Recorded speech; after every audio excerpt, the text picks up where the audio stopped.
Македонско-хрватското друштво својата работа ја продолжува во нова канцеларија која што вчера свечено беше отворена во Тетово. На отворањето на новиот деловен простор, како специјални гости присуствуваа хрватската амбасадорка во Македонија Ниве Стигањ, хрватскиот државен секретар задолжен за дијаспора Звонко Милас, како и заменик министерката за надворешни работи Фатмире Исаку. Тие на средбата со представниците на Македонско-хрватското друштво имаа можност одблиску да се запознаат со работата на друштвото преку презентација на дигиталниот архив на хрватите во Македонија и информативната веб платформа kroatika.mk. Изражавам задоволство због отварања ових простора, jer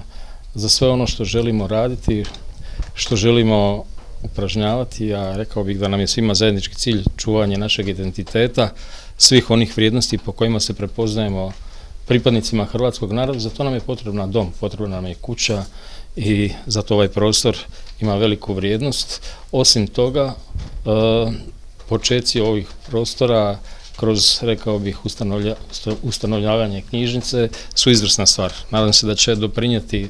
tome da će mladi biti ovdje prisutni, da će imati koristi od ove knjižnice. Ako se ne varam, tu je nekakav fond za početak od 400 knjiga i mi ćemo vam kao Središnji državni ured sigurno doprinijeti jačanju, odnosno proširenju ne samo vaših aktivnosti, nego knjižnice i svega onog što će doprinijeti, rekao bih, vašem okupljanju, vašem angažmanu u svim aktivnostima koje ćete poduzimati kako bi bili što povezaniji sa Republikom Hrvatskom. Zahvaljujem veleposlanstvu i veleposlanici Nivе Stigaњ na svemu što radi, što čini zajedno s vama, i Središnji državni ured koji je inače središnje državno tijelo Republike Hrvatske nadležno za pitanja i skrb o Hrvatima koji žive izvan Republike Hrvatske, bit će vam i dalje siguran i pouzdan partner u svim aktivnostima, u svemu onom što činite kako bi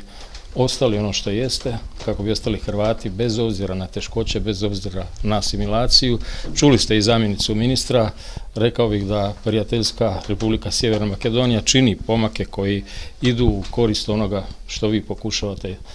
ostvariti, što pokušavate sačuvati, tako da važno je da svi zajedno učinimo sve ono što možemo kako bi Hrvati u Makedoniji ostali ono što su uvijek bili, pripadnici hrvatskog naroda i lojalni građani i žitelji Republike Sjeverne Makedонije. Работниот простор збогатен е со изложбен салон во кој беа поставени слики од последната изложба Хрватска низ времето, која ја организираше Македонско-хрватското друштво во соработка со учениците од Ликовната школа на уметникот Славчо Максимовски, како и библиотека чиј книжевен фонд надминува 400 книги. Големиот избор на книги различни жанровски ќе им биде на располагање на членовите, велат од МХД. Македонско-хрватското друштво е познато по низа активности во духот на негувањето на македонско-хрватските односи. Во блиска иднина пак, како што најавуваат од друштвото, се очекува издавање на монографија посветена на хрватскиот придонес кон Тетово и хрватите во Тетово и Тетовскиот крај.